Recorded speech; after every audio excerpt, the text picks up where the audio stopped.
Caríssimos fiéis, eis que nós estamos no domingo do Bom Pastor, que é a festa patronal do nosso Instituto Bom Pastor.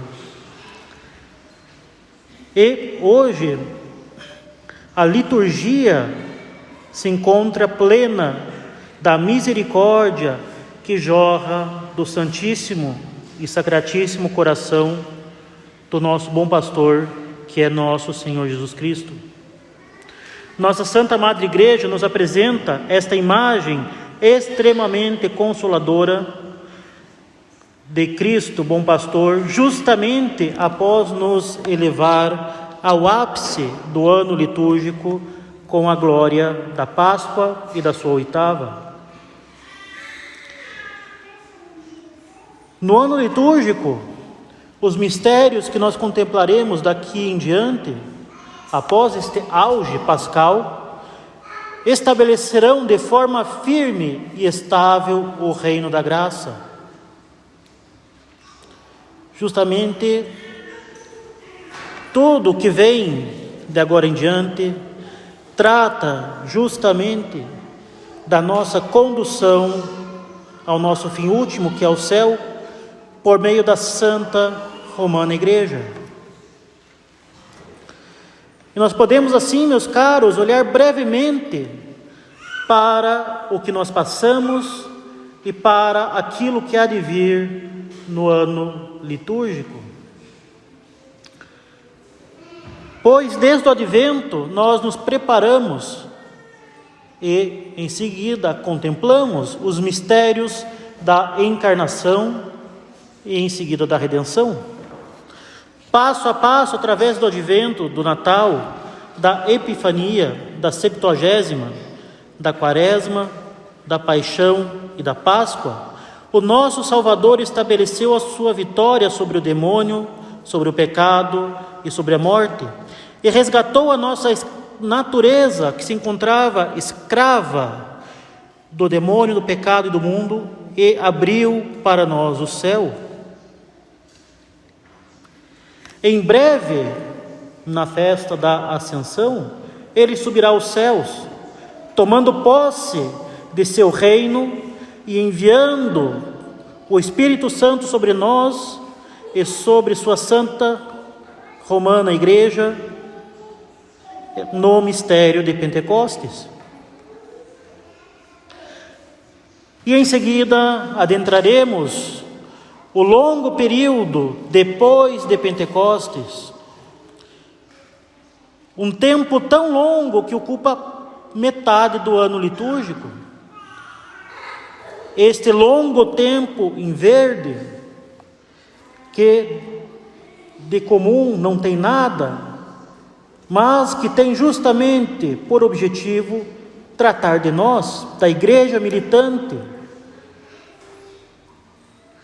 justamente mostrar para nós as graças que foram granjeadas pelo nosso Salvador e que nós recebemos por meio da Santa Igreja para retornarmos à nossa pátria celeste. E aí, nesta futura transição para este importante tempo que trata de nós, da nossa situação de membros da igreja militante, nós teremos aí ainda algumas repercussões da Páscoa, ecos da Páscoa, com o domingo da Santíssima Trindade, uma semana após Pentecostes, com a festa de Corpus Christi na quinta-feira seguinte e com a festa do Sagrado Coração na sexta-feira após a oitava de Corpus Christi. Pois então, vejamos rapidamente o que podemos esperar no futuro do nosso ano litúrgico, as futuras festas. De fato, nosso Senhor disse aos seus apóstolos: o Paráclito, o Espírito Santo, a quem o Pai enviará em meu nome, ele vos ensinará todas as coisas e vos fará lembrar de tudo o que vos disser. Nosso Senhor sobe aos céus, envia o Espírito Santo sobre a igreja, e o Espírito Santo ensinará todas as coisas e fará lembrar de tudo aquilo que nosso Senhor havia dito. Ele vos ensinará todas as coisas. E é isso, de fato, o que também acontece no calendário litúrgico. A igreja recorda e reflete sobre os principais mistérios da nossa fé sob a luz do Espírito Santo. Primeiro, o mistério da augusta e santíssima Trindade, pois é somente pela pregação de nosso Senhor Jesus Cristo que nós aprendemos quem é verdadeiramente Deus, o que nós devemos fazer para retornar a Deus, e é justamente essa a missão da Santa Igreja, ensinando todas as nações e batizando-as em nome do Pai, do Filho e do Espírito Santo. Em seguida, as festas de Corpus Christi e do Sagrado Coração nos permitirão meditar novamente, mas agora com alegria e com exultação, aqueles mistérios divinos do Tríduo que foram envoltos em tristeza.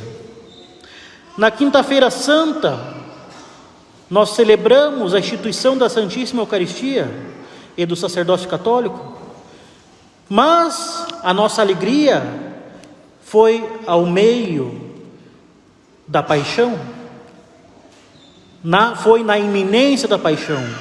Lembrem os senhores que as imagens estavam ainda todas recobertas de roxo, de véu roxo. E de fato, durante a própria missa, a austeridade já se impôs com os sinos se calando. Nossa alegria foi abruptamente tomada pelo mistério da paixão e pela morte iminente do Salvador. Assim, depois de Pentecostes, nós temos a festa de Corpus Christi, também em uma quinta-feira, para que possamos adorar a Eucaristia com um espírito de plena alegria e exultação. Da mesma forma, na sexta-feira maior, nós contemplamos o coração de nosso Redentor ferido pelos nossos pecados, para que jorrasse o sangue que nos liberta e a água que nos purifica.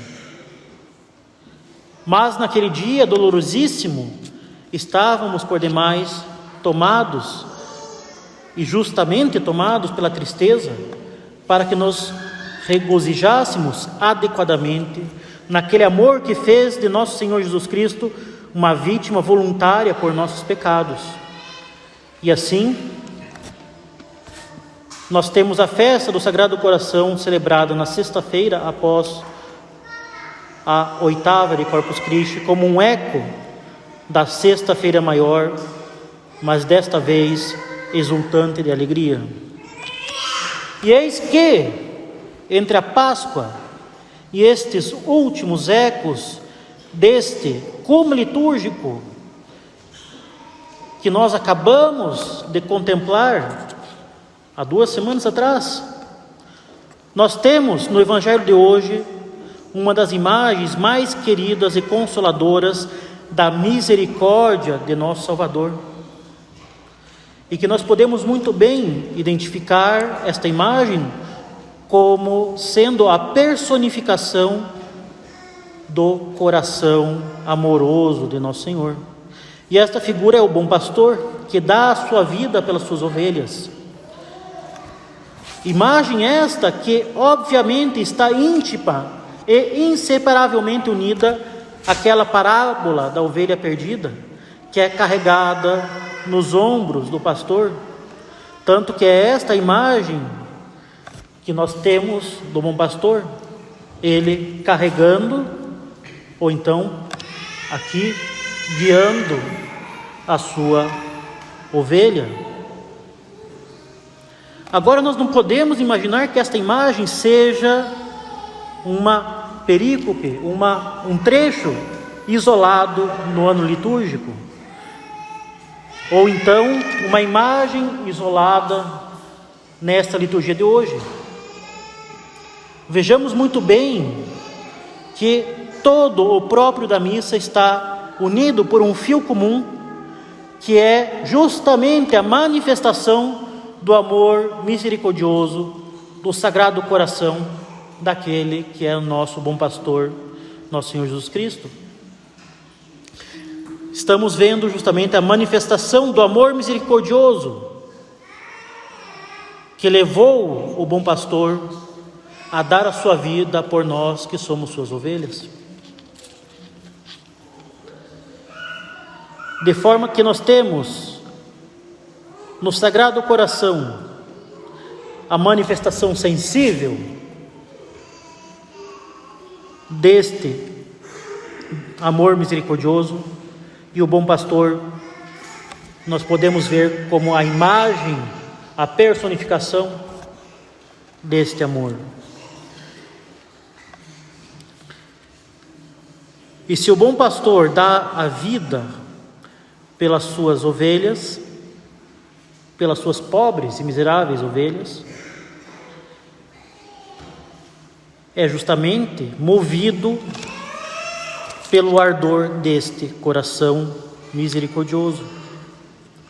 O introito que dá o tom da liturgia manifesta a amplitude e a intensidade da misericórdia de Deus que enche toda a terra, não havendo limite senão a nossa própria impiedade.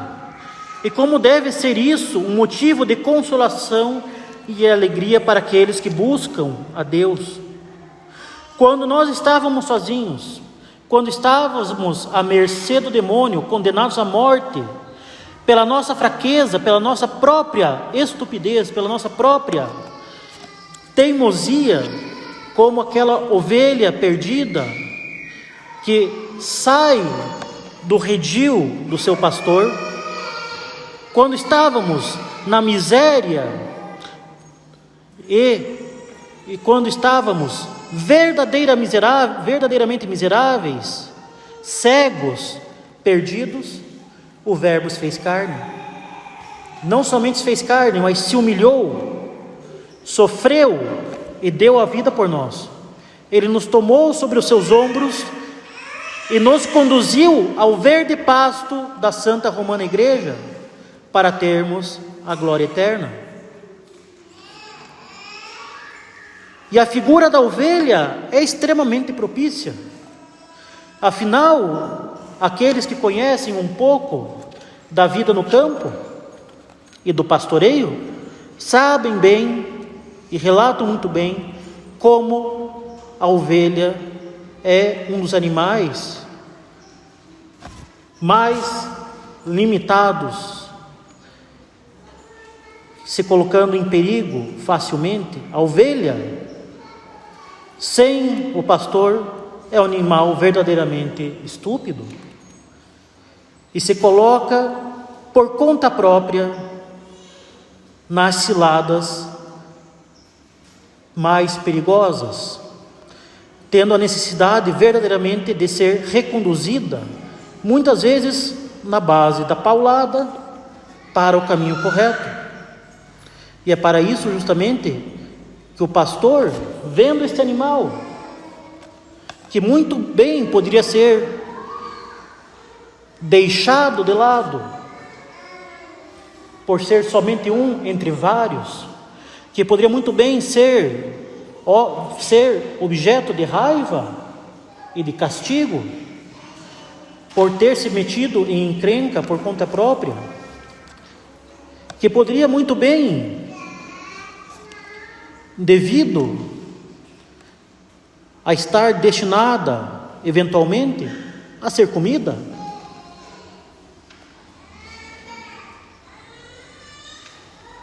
ele vai lá e sofre por ela, ele vai lá e dá a sua vida por ela. Imaginemos muito bem como essa parábola do pastor que dá sua vida pelas suas ovelhas, para encontrar uma só ovelha, soou no ouvido de pessoas do campo, de pessoas simples que estavam acostumadas a tratar desta profissão.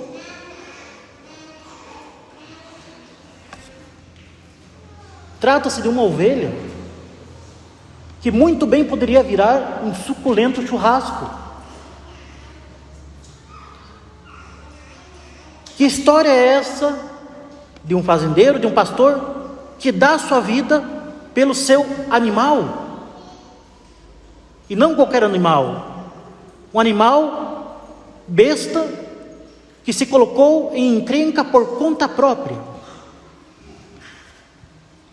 Agora vejamos quem somos nós, que tanta besteira já podemos ter feito na nossa vida, que tantas vezes ofendemos a Deus,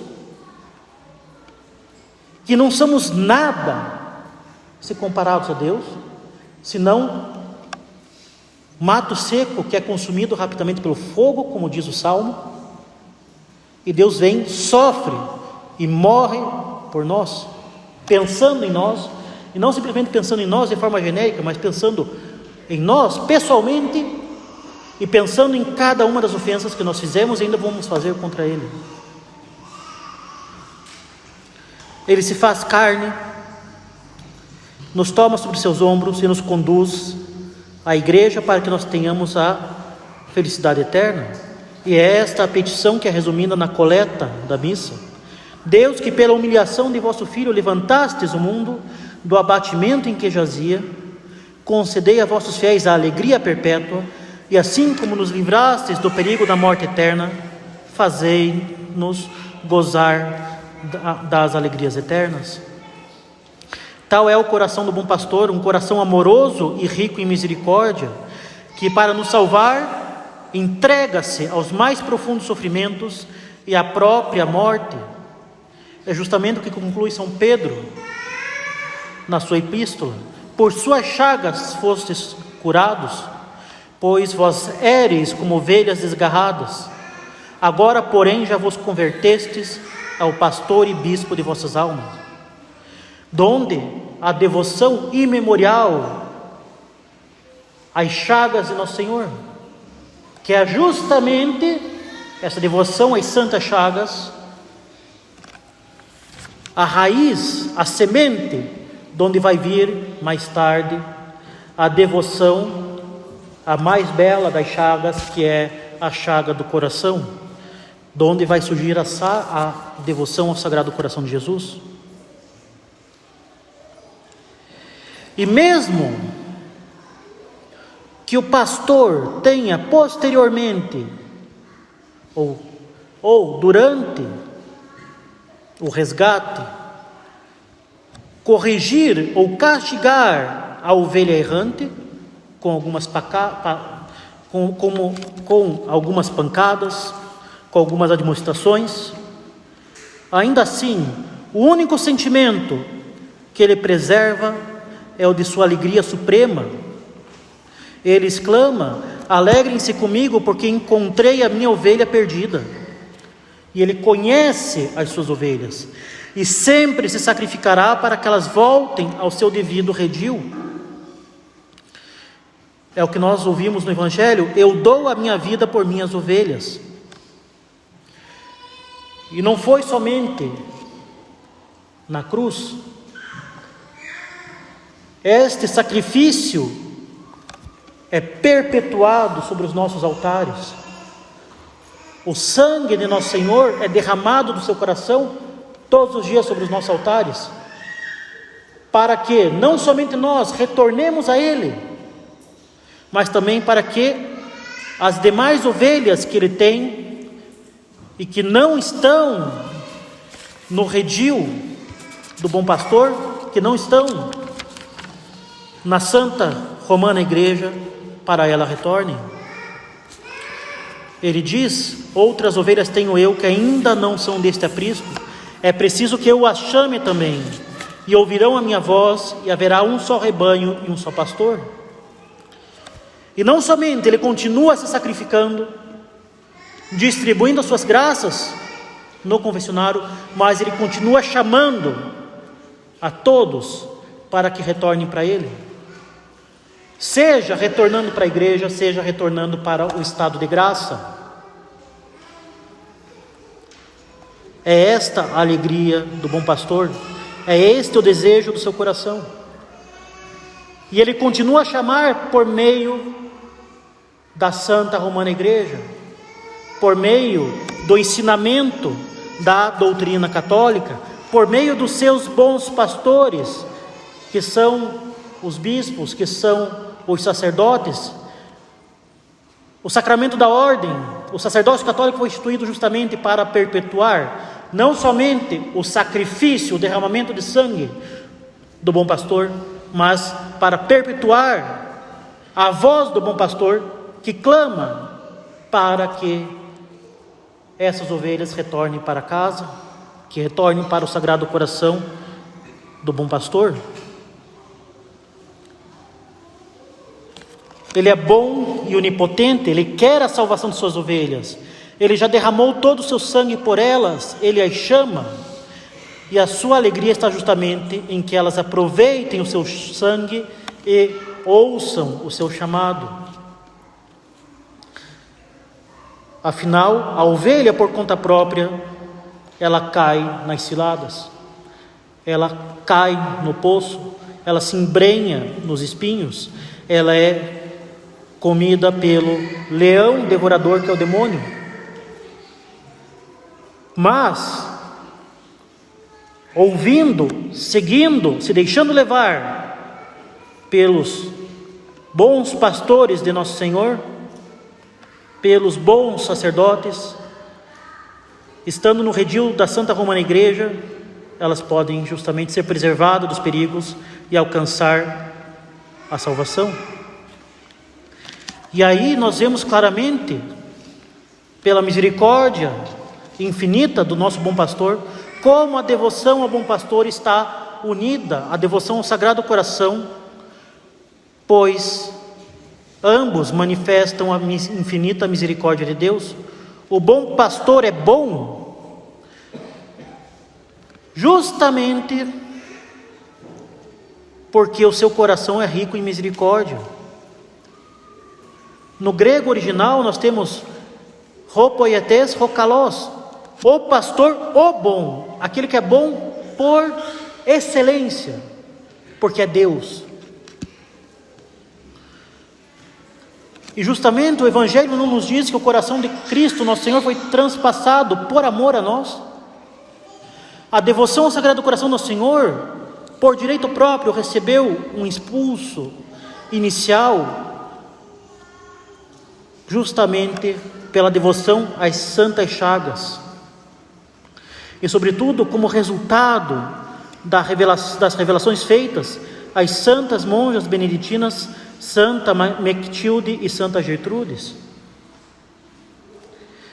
E o terno amor dos católicos pela paixão de Nosso Senhor se expressou justamente na importantíssima devoção às santas chagas, a ponto que em 1536, quando os católicos da Inglaterra organizaram a resistência contra a incipiente e demoníaca rebelião do rei heresiarca Henrique VIII, uma expedição conhecida na história como a Peregrinação da Graça, levava em seu estandarte a imagem das 5 chagas, com a chaga do coração no meio do estandarte.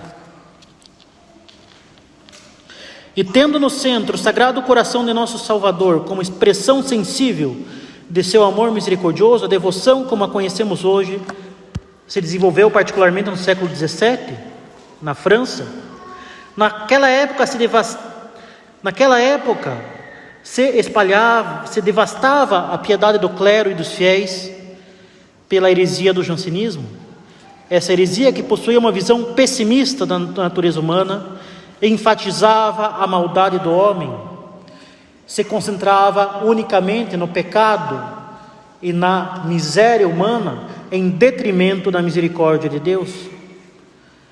Na visão dessa heresia, parecia que o pecado chegava a ser maior do que o próprio amor de Deus. ao ponto que os fiéis eram desencorajados a receber os sacramentos regularmente, pois se via os sacramentos como uma recompensa para os perfeitos, e não como um meio daqueles que possuem a graça de fazer com que essa graça aumente. Claro, o pecado é de fato uma realidade, e esta é uma verdade que nosso próprio mundo tenta esquecer.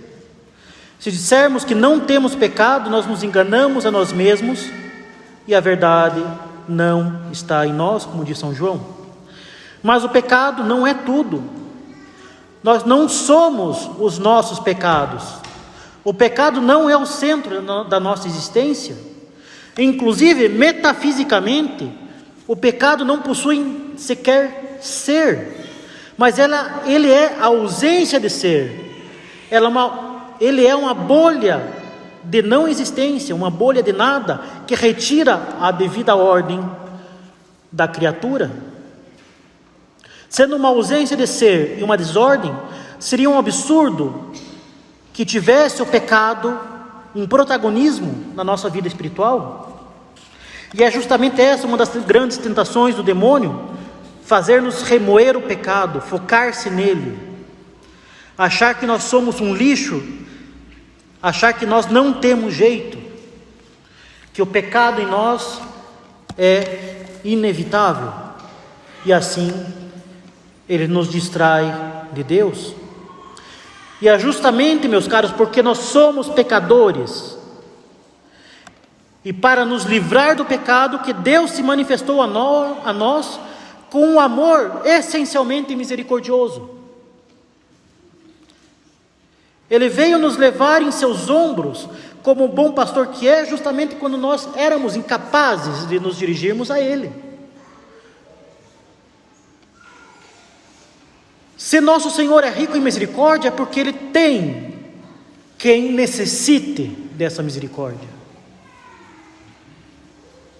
E assim, se nós reconhecermos os nossos pecados, nos arrependermos, nos convertermos e recorremos a nosso Senhor, Deus é fiel e justo em suas promessas para nos perdoar e para nos conduzir ao céu.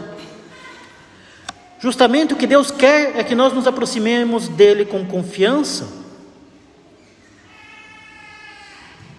Ele quer que nós aproveitemos o sangue que seu Filho divino derramou na cruz por nós. Deus não nos arma ciladas, nem nos abandona. Inclusive, é Ele quem nos amou primeiro. É Deus quem primeiro nos busca, como o bom pastor do Evangelho. E justamente contra a heresia jansenista, que destruía a piedade e a confiança em Deus, em sua providência Deus suscitou a devoção ao Sagrado Coração contra o desespero e o derrotismo jansenista. Uma vez que o coração ardente de nosso Senhor Jesus Cristo, trespassado pelas lanças de nossos pecados, é justamente o sinal visível de sua misericórdia e amor. E é assim justamente que ele apareceu a Santa Margarida Maria e indicou sua vontade de que uma festa especial fosse celebrada em honra do Sagrado Coração na sexta-feira seguinte à oitava de Corpus Christi. E o que nós temos na preciosíssima ladainha do Sagrado Coração é justamente um compêndio dos mistérios de nosso Salvador. Seus belos títulos nos enchem de confiança, e após cada invocação nós imploramos por sua misericórdia, porque nós necessitamos da sua misericórdia. O amor que arde no coração de nosso Senhor Jesus Cristo exulta em adoração ao Pai eterno e em misericórdia por nós. A devoção ao Sagrado Coração nos dá a perspectiva correta da misericórdia de Deus, sobretudo nesses dias em que o mundo prega uma forma degradada e diabólica de misericórdia, uma falsa misericórdia, como se a misericórdia fosse um perdão gratuito, sem necessidade de mudança, sem necessidade de arrependimento, sem necessidade de penitência. Justamente, esta é uma falsa misericórdia, é uma macaqueação da misericórdia feita pelo demônio para obstinar os homens na prática do pecado, fazendo com que eles achem que Deus ou é frouxo, ou é covarde, ou é um mero escravo dos caprichos dos homens. Enfim, fazer com que os homens achem que eles são seus próprios deuses. Nós bem sabemos, meus caros, que Deus é absolutamente uno e imutável. Seus atributos, sua santidade, sua justiça, sua misericórdia, sua bondade, etc., sua onisciência, sua onipotência, que pela nossa limitação nós consideramos individualmente, são na verdade uma só coisa na natureza divina. Em Deus não há partes, não há separação. E a justiça de Deus é simplesmente a sua divina bondade imutável quando entra em contato com o pecado do homem impenitente. Enquanto que a misericórdia de Deus é simplesmente sua divina e imutável bondade quando entra em contato com o humilde arrependimento do pecador contrito. É estúpido sugerir, portanto, que um Deus amoroso, um Deus bom, nunca permitiria que as pessoas fossem condenadas ao inferno. Isso seria, na verdade, uma fraqueza de Deus e também uma verdadeira crueldade de Deus, que diminuiria a sua glória, que justamente não seria reconhecido como bem supremo de forma livre por aqueles que conhecem a sua natureza. Deus nos ama o suficiente para suportar as consequências das nossas próprias escolhas. Pelo pecado nós escolhemos amar uma criatura ao invés de Deus. Essa é a nossa escolha, e Deus não permanece indiferente a ela.